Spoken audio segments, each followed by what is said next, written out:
Pilipinas, live po ninyo kaming napapanood ngayon sa RTVM and PCO Facebook pages para tunghayan ang magiging pagbisita ni Pangulong Ferdinand R. Marcos Jr. dito sa maugmang lugar, ang Naga City.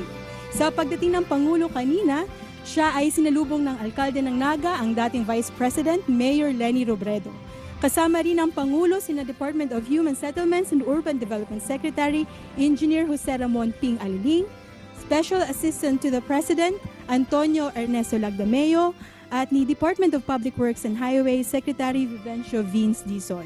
Para nga po silipin ang ginagawang Oplan Kontrabaha Operations sa Bicol River Basin. At para bigyan tayo ng mas malalimang kaalaman kung ano nga ba itong Oplan Kontrabaha, makakapanayam natin si Engineer Vincent John Nicer, ang Oplan Kontrabaha Task Force Secretariat.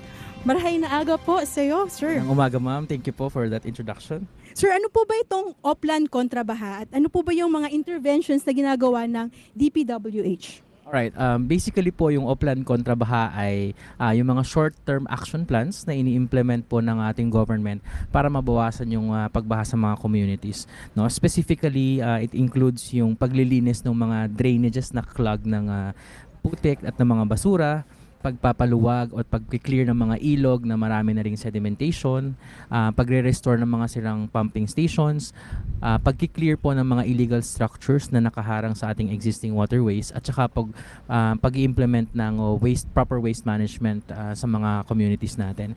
Basically, to give our audience an overview po, since the 1950s or in the past decades, we have been constructing our drainage systems and waterways. But for how many years, nagbara na sila ng mga siltation and basura. So it's about time that we also focus not just on the construction but on the maintenance of these existing waterways. So yung paglilinis at pagre-restore, yun po yung Oplan Kontrabaha. Sir, bakit sir itong Naga yung napiling pilot site ng programa para dito sa Bicol River Basin? I think napagandang tanong yan, no? Magandang bigyan natin ng clarification. If you look at the structure of the Bicol River Basin, lahat po ng mga tubig na nanggagaling sa mga bundok at sa mga high elevation areas, bumabagsak po yan sa iba-ibang lakes at eventually through the Bicol River discharging to the San Miguel Bay. Ngayon po, somewhere along the way, makikita po natin na yung Bicol River ay lumiko papunta sa Naga City. So kung yung pong mga ulan galing sa itaas ay liliko papuntang Naga at sasamahan pa ng ulan na galing naman sa Mount Isarog, magmi-meet po yan sa Naga City. So Naga City was identified to be one of the flood-prone areas. And also we have to remember na medyo limited po ang resources natin, so we have to strategically deploy them across the entire river basin. No, and isa po sa mga criteria natin for deployment is to find an area where given the limited resources, pinakamaraming magbe-benefit. And in Naga City, it's a highly urbanized city. So, pasok po siya sa criteria na number of beneficiaries should be marami para mag-deploy po. At saka sir, matatandaan natin nga po noong October 2024 ay malaki nga po yung naging yung kalala po yung naging sitwasyon dito ng pagbaha dahil sa severe tropical storm Christine. Yes, I actually saw that in media. No? Meron pa kaming isang operator na lumalangoy para i-save yung heavy equipment namin. And of course, yung mga tao, yung mga residents, they were flooded for not just one day but many days. At ito nga po yung Sagup Creek kasi I think 5 po ata yung mga barangays or towns ang sakop po nito, which is yun nga po, kung malapit nga po siya sa mga waterways, madali nga po magbaha. Nakikita po natin yung Sagup Creek na nililinis ng heavy equipment ng DPWH. No? If you look at the map of Naga, actually, Naga City, no, it's one of the, if not the only, one of the main drainage lines na nagko-connect from yung water from residential areas as well as the business areas. So doon pumupunta yung tubig and eventually it would discharge to the Bicol River and would be flushed to the San Miguel Bay. So importante na ma-address, maunang malinis itong Sagup Creek kasi yun yung magde-determine nung yung effectivity ng flood control natin sa Naga City. Sir, ano po ba yung mga pangunahing problema na nakikita po natin kung bakit nagkakaroon nga po ng heavy siltation, nagkakaroon ng pagbara dito nga po sa mga main waterways po natin? Alright, that's a very good question, Kat. let's classify first ano yung mga bumabara sa ating waterways. Number one is basura.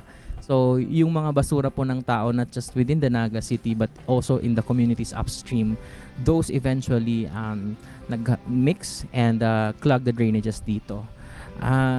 I think for Naga City naman, nakita ko malinis yung city relatively sa iba, so hindi siya ganong problem. But for other areas na nagkaroon ng upland kontrabaha, siltation has been the problem. Siguro dito sa screen natin, tinuturo na ni Secretary Vince yung plan kay President Marcos kung ano yung mga gagawin nating interventions. But aside from the solid waste, yung sedimentation, yung mga putek, yung lupa, actually partner galing din to sa bundok eh. So if you see the concept of flooding is a systemic problem. Hindi lang siya problem ng water, too much water, but also too much sediments blocking the drainages. Isang reason yan yung deforestation. So kung napuputol na yung mga puno sa mga bundok natin due to urban development, mas malakas na rin yung erosion and therefore yung siltation sa ating mga rivers. And when siltation occurs, kapag nagkaroon ng mga lupa-lupa dyan, then vegetation would follow. So, tutubo na rin dyan yung mga damo, mga maliliit na halaman. Eventually, parang domino effect siya that would add up to the blocking of waterways. And of course, yung pinaka-man-made dito, yung talagang nagtatayo na yung mga tao. Kasi nga din, nag-dry up na or may lupa na doon. Nagtayo na rin sila ng mga bahay nila doon and sometimes sila yung mga napag-iwanan, yung sector ng lipunan na napag-iwanan. They would tend to occupy these areas na hindi dapat. So over time, since the construction of these waterways, yun yung mga napabayaan natin na upland kontrabaha tends to address ngayon sa 21st century. Ngayon nga sir, kasi dito sa pagbaha sa Naga City, naging widespread nga po yung epekto nito. Paano po ba na-determine ng DPWH na ito yung mga areas, ito yung mga riverways na kailangan i-rehabilitate? I mean, gumamit po ba tayo ng mga LiDAR, yung mga ganong geomapping po? Yeah, in terms of planning, the conventional approach would be to base it on hydrological maps, no consultation with the academy, yung experts natin, sila Dr. Tabios Lagmay, Yusek CP David ng DENR. So that was the conventional approach through planning and using software, advanced software ngayon, and even AI, artificial intelligence, and simulation. But for the Bicol River Basin project for Upland Kontrabaha, we are actually proud to say that in addition to that existing conventional approach, we have gathered the different municipal disaster risk reduction and management office through the help of the provincial government. So we had them attend a particular workshop, and altogether we have identified the strategic sites for deployment. Sinasabi ko strategic partner kasi limited din naman yung resources natin to be deployed all throughout the entire of the region. So aside from the scientific scientific aspect and software, we have actually recognized the value of inputs of actual human experience. If you notice yung participants ng workshops na yon, hindi lang sila usually yung mga engineerings. We have invited the disaster risk reduction management officers kasi yan yung mga nakakaalam saan talaga yung lugar na binabaha. And even by plain common sense, without in-depth scientific study, ma-identify natin alin yung makakatulong mabawasan yung baha by just simply cleaning or deploying small equipment para malinis. Yeah. So very intuitive nga talaga sir kasi parang whole of nation approach. Whole of nation approach, You consult with the academe, with the communities talaga, with the LGUs. Exactly, and I think in many other different government projects that we have seen, for example, Pasig River Rehabilitation Commission, Manila Bay Restoration Project, and now this Upland Kontrabaha. I think one important lesson is that we recognize yung social impact, not just the data or the monitoring results na meron tayong figures, 100%, 80%. But we also have to really consult with the community because eventually they are the ultimate giver of feedback. Mm-hmm.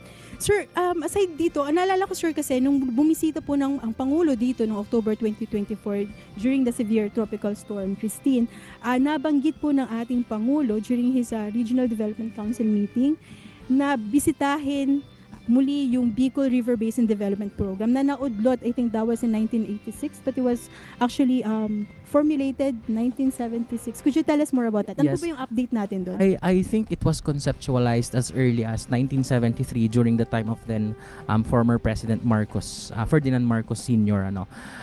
The problem with that plan is that usually po kasi sa mga engineering, ang kino-consider natin na return period is a period of 50 years.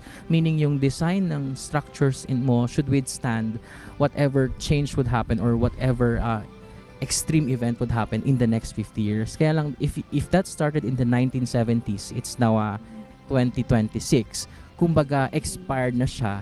And it needs further studies and updating para ma-incorporate po natin yung climate change, integrated water management systems, no, at saka yung sea level rise and many other factors. Yung integrated water resource management systems po kasi, Ms. Kat, is we're looking at a flood, not just something harmful, but perhaps if we can just properly manage it, no, building of dams upstream, then we could actually use the water for electricity through hydropower, water resource for irrigation, water resource for utilities dito sa cities, and also even tourism. So kung sakaling ma-address natin yan. And so yun po yung update sa Bicol River Basin Management. And that's the long-term solution, no? Yes, that's the long-term solution. So part po yun ng comprehensive master plan. But actually yung Oplan Contra Baha po, yung short-term interventions natin are actually part and parcel of that entire plan. No, so now we can immediately implement while waiting for enough funding and enough resources and studies para po dun sa ating long-term master plan. Well, actually, sir, itong Oplan Contra Baha, hindi naman siya nag-start lang ngayon, di ba? I think it has been in operation since 2025, last year. Yes, we actually have a lot of Oplan Contra Baha projects, and we have launched 3 last year. In 2025. We have launched the Greater Metro Manila on November 12, and then we went to Metro Cebu on November 21, and then Bacolod City on December 12. So there were 3, and this is the 4th actually, nag-start ng February 21 dito po sa Naga City. We also have other upcoming events. No, tentatively yung Tuguegarao City in the province of Cagayan would be next week. And then we have ongoing coordination with the government or provincial government of Rojas City and Iloilo in Panay Island, that's Region 6. And then Buluan, the municipality of Buluan in the province of Maguindanao, that's in Bangsamoro Autonomous Region of Muslim Mindanao already, but the government is extending its Oplan Contra Baha activities doon. And we have ongoing coordination also with Bulacan and Pampanga, and then Pangasinan and Ilocos area that would soon to be launched, and of course Cagayan de Oro City, and yung most recent, Miss Kat, is yung Iligan City, who has just been recently devastated by yon, and we want to help that, so we're trying to include that in our schedule po. So nationwide po itong ginagawa nating Oplan Contra Baha, a short-term mitigating measures. Yes, Miss Kat, it's nationwide. So Luzon, Visayas, Mindanao, different areas. And actually, we have received a lot of requests then for other areas. I think there was one in Eastern Samar requesting then for deployment or launching of Oplan Contra Baha. And among those areas, iba-iba rin yung problems and terrains na na-encounter namin. Merong something coastal, merong valley type, and I think yung Hipapad would be an interesting case kasi upland pero may flooding. So ibang kaso yun, sir. Ibang klase rin, iba-iba yung exposure. We're actually also learning from this Oplan Contra Baha. Tapos, sir, kasi ang ginagawa po ng Oplan Contra Baha is with the help of the DPWH, yes, dinadala po ninyo yung mga specialized equipment. Yes. And not just that, and yung tao po to operate those equipment. Yes.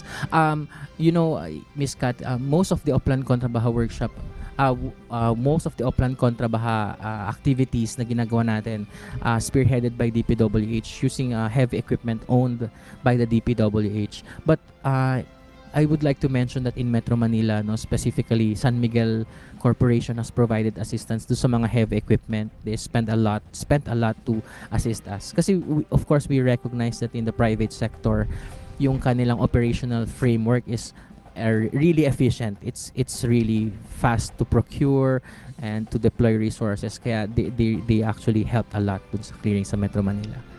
Sir, aside dito sa Sagop Creek, meron pa pong pupuntahan ng ating Pangulo, yung Magaya-Gaya Creek? Yeah, Magaya-Gaya Creek is also, I think, somewhere din dito sa Naga.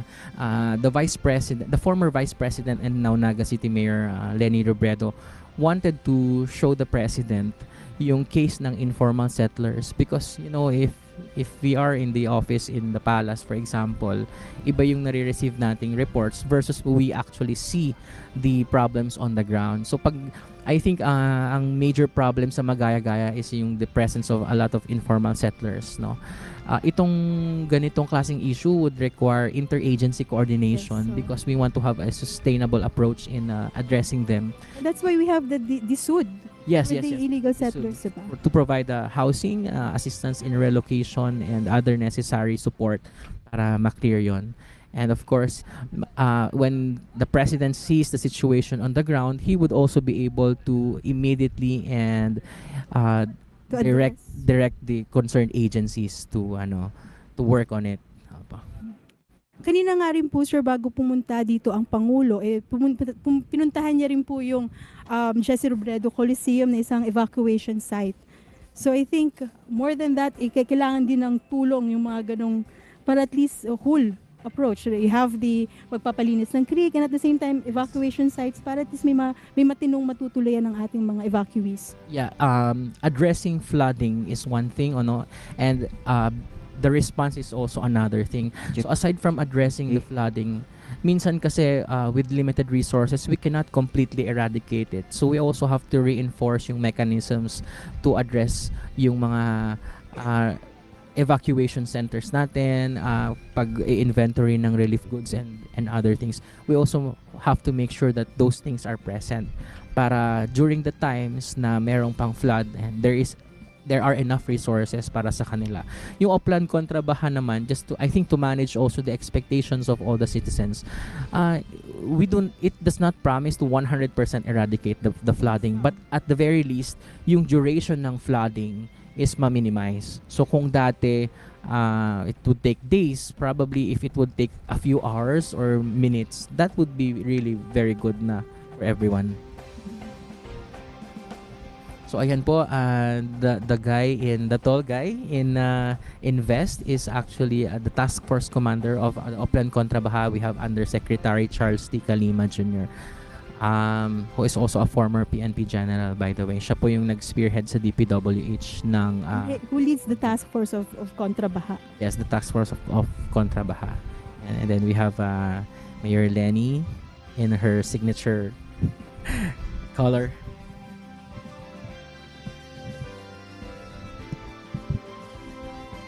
Ngayon nga po nakikita natin na magkakaroon na po ng media statement ang ating Pangulo. So sa punto po ito, ating pakinggan po magiging mensahe niya. These are the beginnings of the perennial na flood problem here in Naga and in the rest actually of along the Bicol River.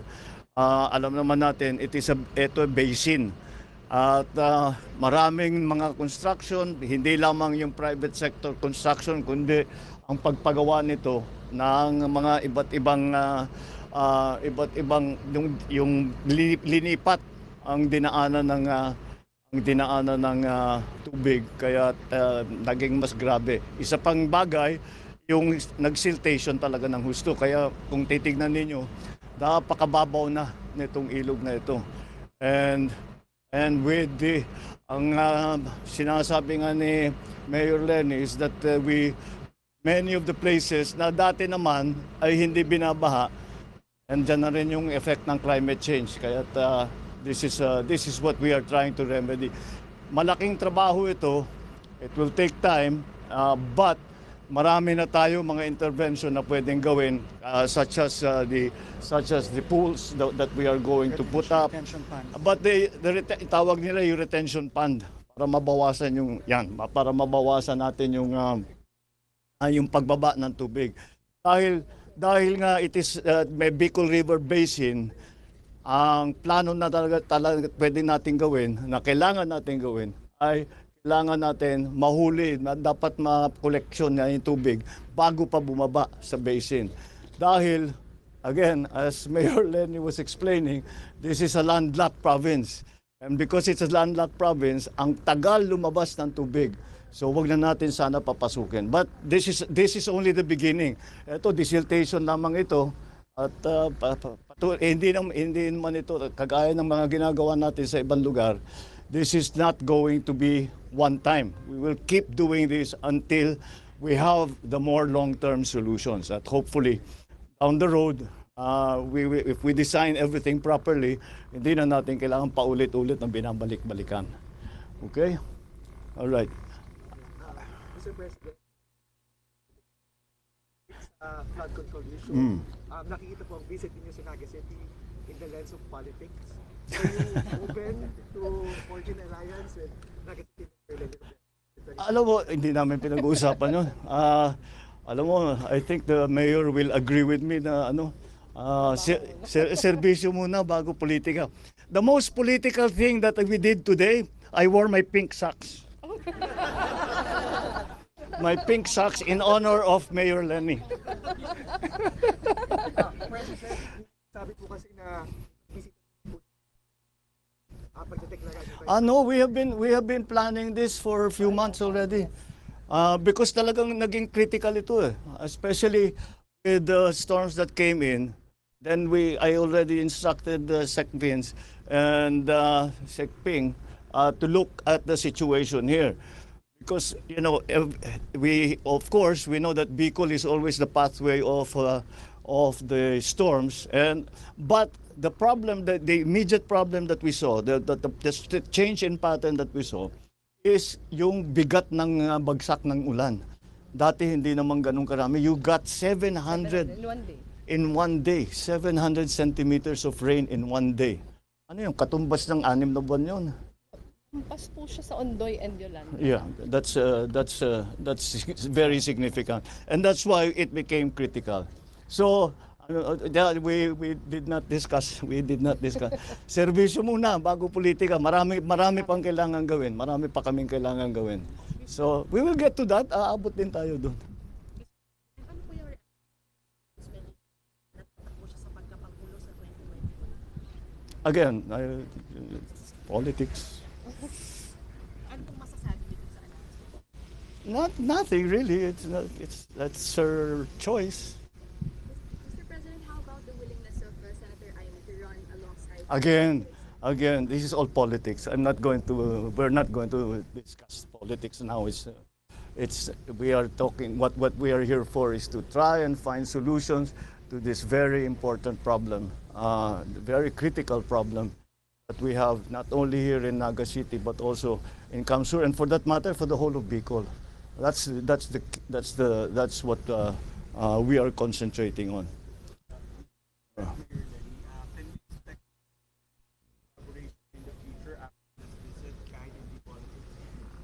We don't change. Whatever kung sinong, it's not only here kung sino ang nangangailangan ng tulong, the national government is here to help. So as you know, I came from local government, kaya I have great sympathy for the situations of local government, the different constituencies, the cities, the provinces, the towns, the municipalities. Kaya whoever comes to us for help, we will do what we can to help. There is not an increase, there is not a decrease, it's not political, it's only because it depends on the need. And that's why we are here today. All right? Sige. Well, I'm sure we will inspect it when it's further, when the project is further along. We'll bring you back here, especially Maharlika Highway, because yun ang. In fact, many of the problems were identified because of our inspection of the Maharlika Highway rehabilitation and repair. Doon marami talagang nakita. Dinapitan tayo ng national government, ng mga local, at sinabi, Pagka natignan na ninyo yung Maharlika, doon na tayo, tignan naman ninyo yung baha. And that's what happened. Okay, maraming salamat. Thank you. Good morning.